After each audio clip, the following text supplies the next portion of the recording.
We just saw $1 trillion wiped from SaaS stocks in a single 14-day window.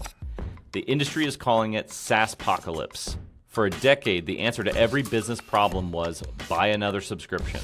But in 2026, the subscription tax has become unsustainable. Today, we're looking at the big pivot. Can you actually replace a massive bloated CRM with a lean, custom AI middleware? Or are you just jumping from the frying pan of expensive SaaS into the fire of vendor lock-in 2.0? 2026 isn't the year of more software, it's the year of software sovereignty. Let's get into it. Hello, this is John from the Execution Overhype podcast, presented by Saison. We cut through the marketing noise to help you build a software architecture that actually scales. Before we discuss why your $100,000 a year CRM might be a digital anchor, I want to invite you to join our community. In 2026, the per-seat licensing model isn't just expensive, it's dying. If you want the blueprint for a leaner, more agile business that isn't held hostage by a vendor's roadmap, please hit the subscribe button and like this video. It helps us keep providing the research you need to stay ahead of the curve.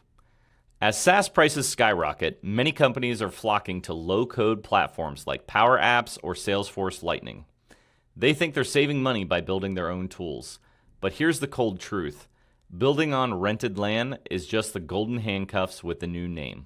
When you let every department head build their own low-code apps, you create spaghetti architecture. It starts with a simple form to track expenses, and 2 years later, you have a tangled mess of 400 micro apps that no one knows how to maintain, audit, or secure.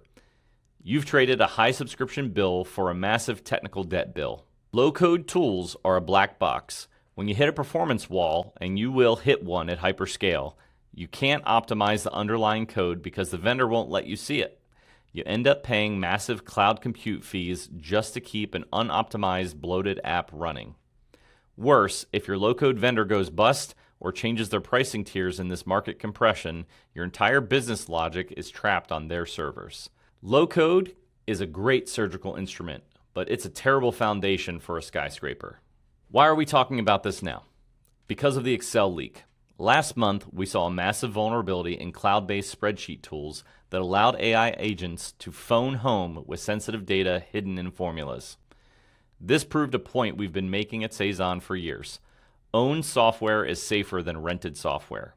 When you own your own middleware, you can air gap your most sensitive AI logic.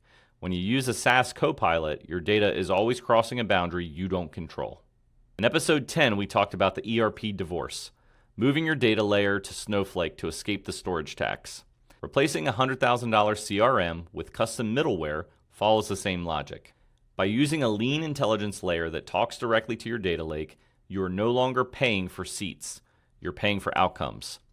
In the old world, if you hired 10 more people, your software bill went up by 10 seats. In the new world of software sovereignty, your software bill stays flat while your productivity scales. You're finally decoupling your growth from your vendor's greed. We have to talk about the ceiling. Low-code tools are built for the average user. If your business has a unique high-velocity workflow, a low-code tool will eventually lag. Custom AI middleware built with a sovereign stack allows you to optimize every millisecond of the user journey. Stop building on a foundation of sand. In a SaaS-pocalypse, the only survivors are the ones who own their own tools. Now it's time for the Tech Reality Score. Let's score the strategy of custom AI middleware versus proprietary low-code. Ease of use and UX is a 6 out of 10. Low-code wins on the first day, but custom middleware wins on day 300 when the UI is tailored exactly to your team's needs. Functionality and features, 9 out of 10. Custom middleware has no black box. You can integrate any LLM, any database, and any API without asking for permission. Integrations and compatibility, 8 out of 10. By using open standards, custom middleware actually plays better with legacy systems than most walled garden, low-code platforms. Value for cost, 10 out of 10. This is the ROI king. You replace a recurring six-figure expense with a one-time build cost that becomes a permanent asset on your balance sheet. Scalability and long-term viability, 9 out of 10. You own the IP, you own the code, You own the future. Final score, 42 out of 50. The final verdict is execution ready for the strategic enterprise. The takeaway is simple. The single suite was a 2010 solution for a 2010s world. In 2026, the competitive advantage doesn't belong to the company with the most subscriptions. It belongs to the company that owns their own software brain. Low-code is a great surgical instrument for minor internal tasks, but your core business logic cannot live on rented land. If you're tired of being held hostage by your software vendor's roadmap and seat-based pricing, it's time for a change. At Saison, we help you build the sovereign stack. We help you replace bloated, expensive SaaS with lean, custom AI middleware that you own forever. If you're ready to build a truly independent, AI-ready infrastructure, visit Saison.com and let's talk. Till next time, John out.